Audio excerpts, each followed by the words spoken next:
We look at the topic of sex therapy because when relationships crumble, we tend to crumble with them.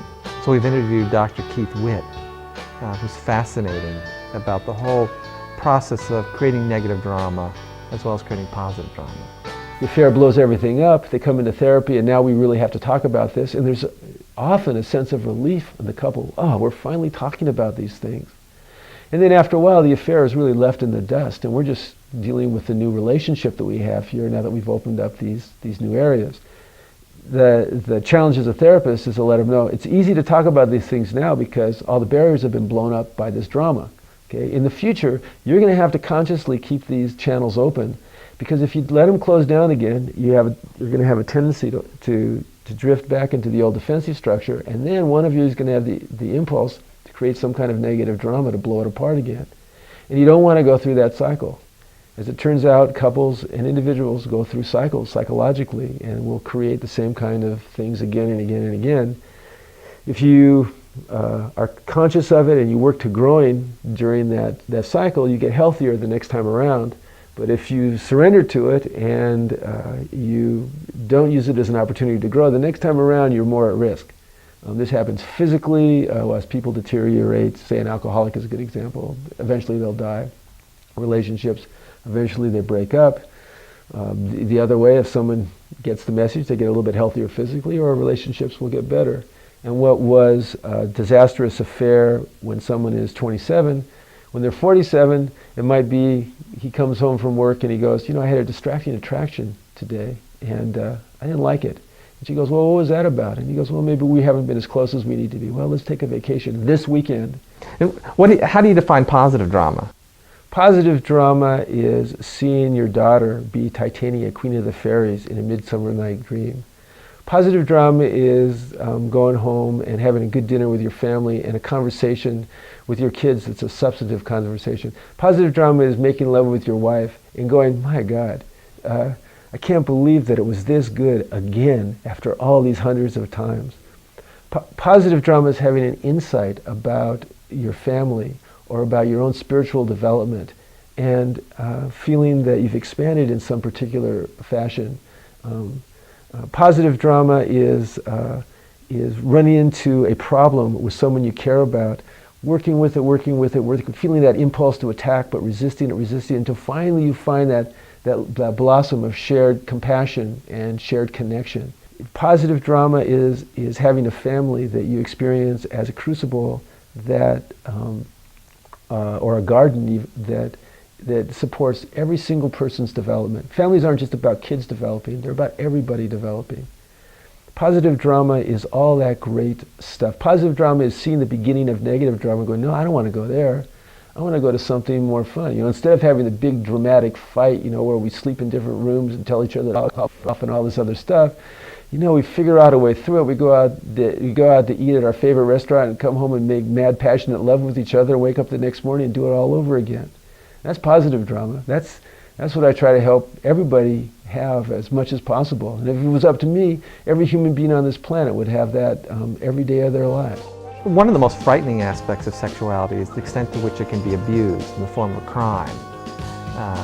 And what we've done is gotten a district attorney who's prosecuted sex crimes for 20 years. And he's a fascinating speaker with fascinating stories. And he gives us the inside track on the prosecution of sex crimes. So Ron, how did you get involved in prosecuting sex crimes? That is an interesting story. About 22 years ago, I was working in a DA's office in the middle of the Mojave Desert. It was a small office with about 4 prosecutors. And one day, detectives from the juvenile division of the local sheriff's office came in with a case that they needed prosecuted, and all of the other attorneys immediately ran to their office and closed the door.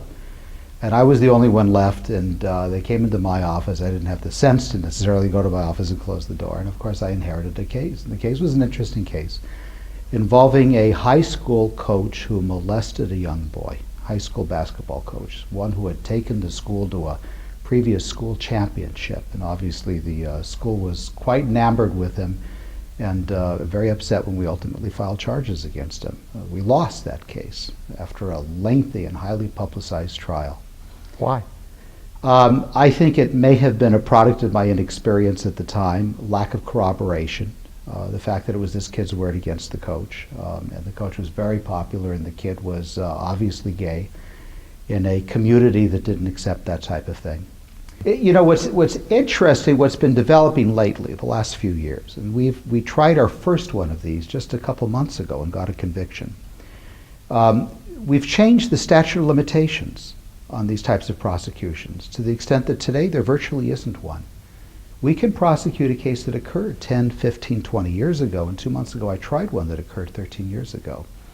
Now there has to be a certain level of corroboration, there have to be certain types of protections, but if you can meet those criteria, then we can go ahead and prosecute somebody 10, 15 years later. What I found was we actually had the best of both worlds. I didn't have to put a child on the witness stand. I now had an adult talking about what happened when she was a child. And it ended up being a very compelling case because the jury was able to see how traumatic it is for these young women, even as adults, things that happened to them 10, 15, and even 20 years earlier. Do you use tricks with perpetrators? We try not to give up too many of our tricks publicly, but we do. We find that the phone calls work well. There's a variety of names for them. They call them pretext calls, sometimes they call them cool calls. They have if the child is old enough to make the phone call, we have the child call.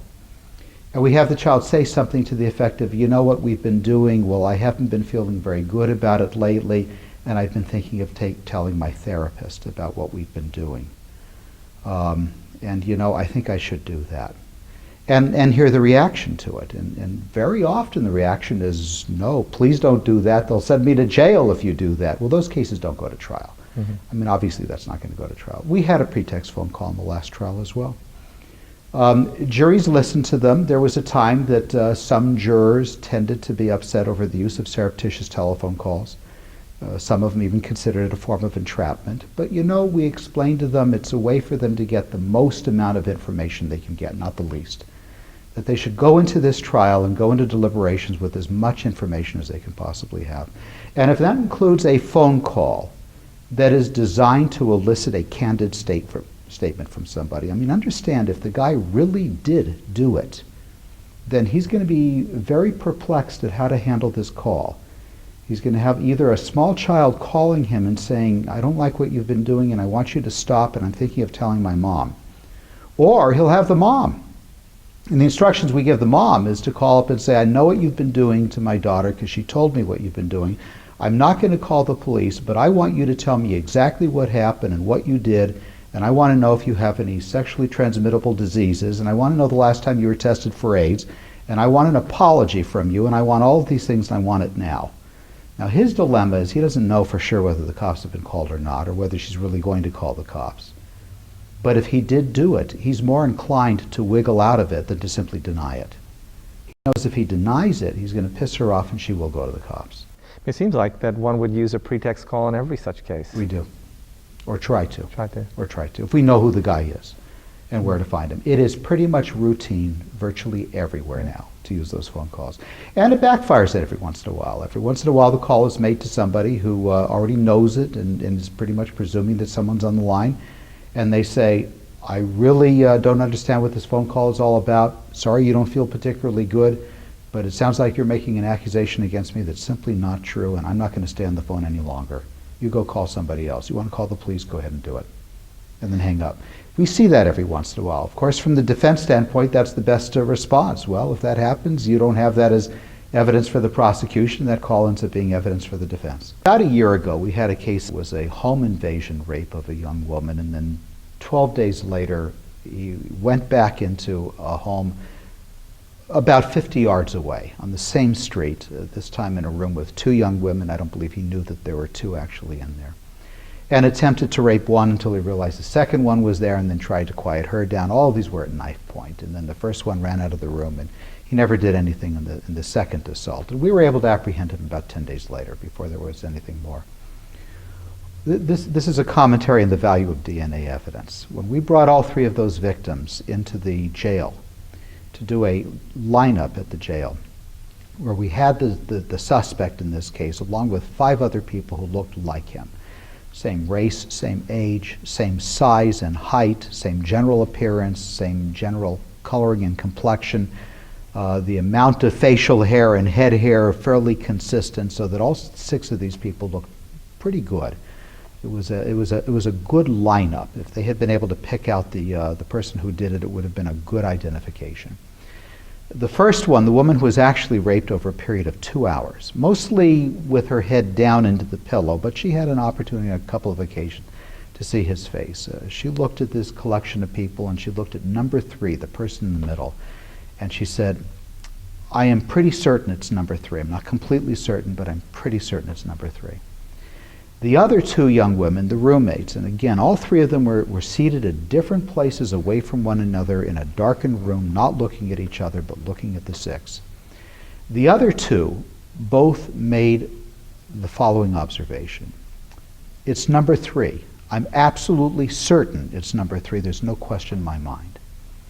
Now, what would have stopped a prosecutor from filing serious rape and attempted rape charges against that particular person for these 3 assaults? And the answer is nothing, except the person who did it was number 2. He was standing next to him. Number 3 was in fact in jail at the time that happened.